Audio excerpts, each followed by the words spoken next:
thank you so much, David, for this idea. Yeah. First of all, I wanted to thank my cousin Kelly for such a great intro. She really wanted to be here, but couldn't. And I wanted to really thank the Sag Harbor Cinema for this wonderful venue. What you'll see after the show is the work of my mother, Mary Stewart. But before we get into that, I wanted to say a little bit about the making of the film. In the late 30s, there were 3 acts of neutrality passed by Congress, which meant that Hollywood was discouraged in making a film like Mortal Storm. So they really went out on a limb to make this film. The German consulate was on the set.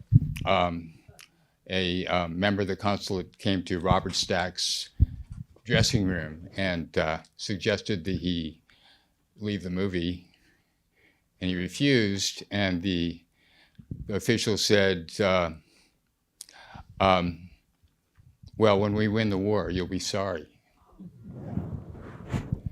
So they made the film, came out, and 2 weeks after the film was released, Joseph Goebbels banned all MGM movies in Germany. But it's a very, very powerful movie and still relevant today, I feel. And you were saying today, before when we were talking, your uncle knew that it would be trouble, this movie somehow. And his career had not yet, it was just at the beginning of his career. Yeah. I think everybody in the set knew that they were dealing with a subject that was not completely approved by the government, but they went ahead and did it. And Margaret Sullivan, who was a huge star at the time, actually requested that my uncle be in this movie. And they were in 4 movies together. And I think this was the last movie they were in together, and could have been their best pairing. They were great in this movie together. Oh, sorry. Can everybody? Is this better? Okay. Sorry. And a little bit about the exhibition that you'll see after the show. My uncle, as you may know, was the first Hollywood star to go into the military in World War II, and he was a real patriot. He left the military as the highest-ranking actor in military history as a general, and so he was the first guy to go into the service. My mother was equally a patriot. She really wanted to do her bit for the cause, and she tried to get stationed overseas to minister. That she was a nurse's aide. She tried to get stationed over in Europe, but when she couldn't do that, she was an artist, and this series that we call The War Orphans came out of her organically, and that's on exhibit upstairs. You'll see that, and it's very powerful stuff. What she showed was the effects on the children with the family separations and the mass deportations that were going on over there, and she depicted that through her art. So that you'll see in a few minutes. But they both, what we show is that they kind of had parallel careers during the war. My uncle flew 20 missions over Germany and occupied Europe. He he bombed the V2 sites, the rocket sites, and in a way, they both stood up for democracy, and they did their part for our country. So, can you tell us a little bit more about your mother's training? She was trained as an artist. She studied as an artist. yeah, she trained as an artist, and went to New York. She got involved in a group called the Artists for Victory, and created war posters that were, and also she made she designed postage stamps. So she did a lot for the war effort. The Artists for Victory had an exhibit at the Metropolitan Museum in New York, and all the luminaries were there. There was Saul Steinberg, Charles Adams, a lot of guys from the New Yorker, Peter Arno. So they had a competition, and my mother, her design won first prize in the whole competition. So it's great. Any more questions? Yes. When you we started talking about this. This is you have taken this exhibit and a combination with some screenings somewhere else, to another place, and we talk a little bit about how it resonates with today's times and with our reality today. How coincidental is that you decided to bring out again your mother's art and share it with the public and make this connection with with your uncle's work? Well, I would like this film and this artwork to be seen by as many audiences and new audiences as possible. I think it's important now. And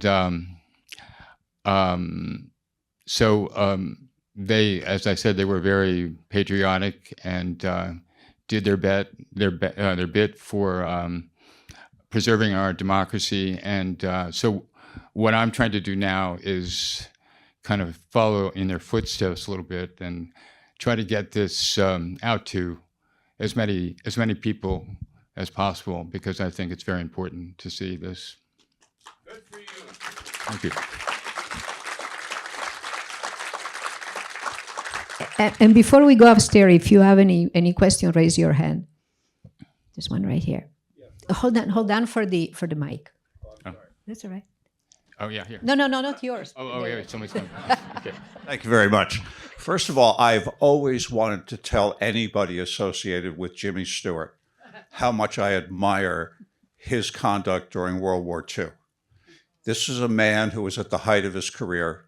Like so many other Hollywood actors and actresses, he could easily have decided to simply be a PR person, raise money for war bonds. He volunteered.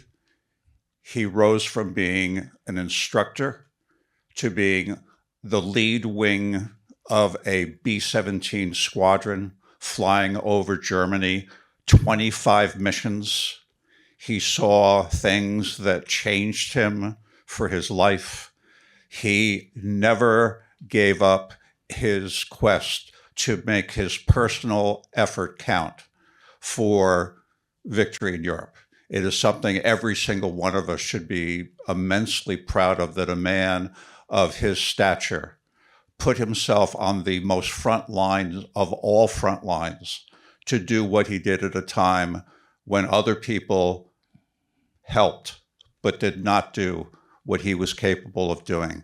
He's an inspiration, I think, to everybody who has ever thought that there is evil in the world, that we have to do good, even if it costs us personally. And it cost him tremendously. The man who came out of World War II was not the man who went into World War II. He was haunted by his dreams. He saw his friends killed literally next to him. And he had to grapple with the results of what he did by bombing civilians as well as industrial sites. The fact that this movie came out in 1940 is amazing to me, because outside of Casablanca, I can't think of a movie pre December 7th, 1941, that depicted the Germans in such an obviously evil way. And by the way, the word that they use, that they say concentration camp, something that most politicians at that time in this country would never even utter or acknowledge that there was such a thing, or that Germany was a nation that we could somehow find coexistence with, or that it was not our fight, which is the resolution that we need to have today to understand the things that happened 3,000 miles away from us. Means something to everybody in this room and around the globe. Jimmy Stewart is a beacon of freedom, and this movie is a revelation to me, and I can only thank you for bringing it to us. Yeah, thank you for your thoughts. No. Yeah, it was tough.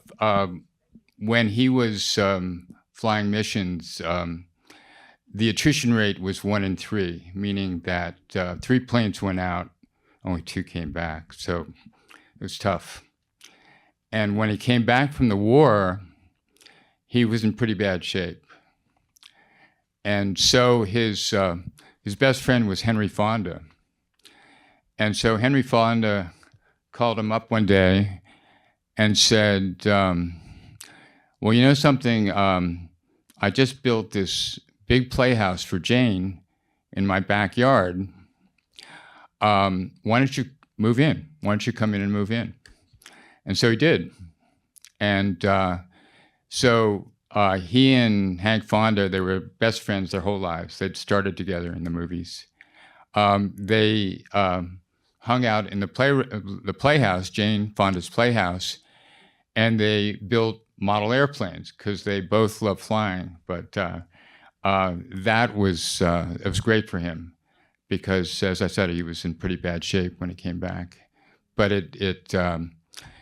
I agree. It really, I don't think he could have made the performance in A Wonderful Life without what he went through. I think there is a question right there. Yeah, hold on. It's getting you the mic. Hi. I just had 2 pretty quick questions. One, I was wondering, do you know what was the reaction to the film in the United States when it came out? Well, it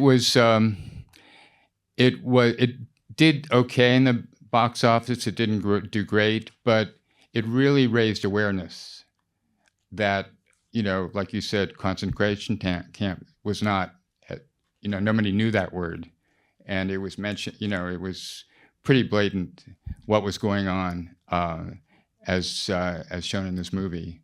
So it had a really profound effect on the American public.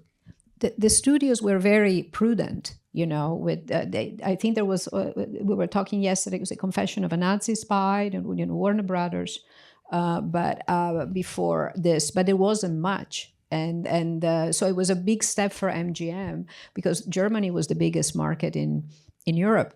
So there were financial considerations, and so it was a very bold gesture on everybody's part. And then also, you mentioned that the German consulate tried to get the actors to quit, or some of them. When it came out or when it was being made, did they try to claim that it was inaccurate, like fake news or something like that? I don't know, but I do know that the consulate and representatives of the consulate were on the set and very actively trying to make it very difficult to get this movie out. It was in the paper, but the concentration camp was based on the recollection of a second director who had actually been interned in Austria in a camp. And so it was in Culver City, California. They built this replica of a concentration camp based on the actual memories of this second director. It's interesting. And there was one, all the way back. Oh, are you okay? Yes. Hi. When we see what the students did in 1940. Is it something we should be aware of what the students are doing now? Are we close to be at the same place of burning the books and all what's happening now in colleges? I guess it's an answer too. Well, I think when you get to a point where you control the media and you control the government, and you talk about dismantling the Department of Education, I think that's a strong message that, yes, it could happen. And there is something that is very powerful in the film. The film is the speed. The film starts with this wonderful dinner where everybody is, it's family and they know each other and they love each other. And then it's like that. And it is a tiny village and it's gone. So I think and to answer further a little bit on your question, the film is adapted from a famous book that was published in the UK a couple of years before, which is why when they were making it, everybody was aware that this was going to be incandescent. Is anyone else? Barbara. I can just ask you on the set, and I'm very curious. There is a history of films that have been threatened in many different ways, actually. What did they possibly think they were going to achieve here in the United States in Culver City? What is it that they were saying, aside from trying to intimidate an actor? Oh, what the Germans were trying to say? Yeah. Well, they knew the content. They knew what the movie was based on, and so they did everything they could to prevent the movie from being made. And nevertheless, it was made, and so it was, in that sense, very important, and I think stood the test of time. So who did the skiing? Oh, okay. So the skiing story is a good story. So when they first asked my uncle who did the skiing in the movie, he said, well, I had an extra do all the skiing. But then a couple years later, they asked him the same question, and he said, well, I did most of the skiing, but the extra did, some of the hard stuff, but I did most of it. And a couple years later, he said, I did all the skiing. And with this, please join us upstairs to see the show. And thank you so much, David. Thank you.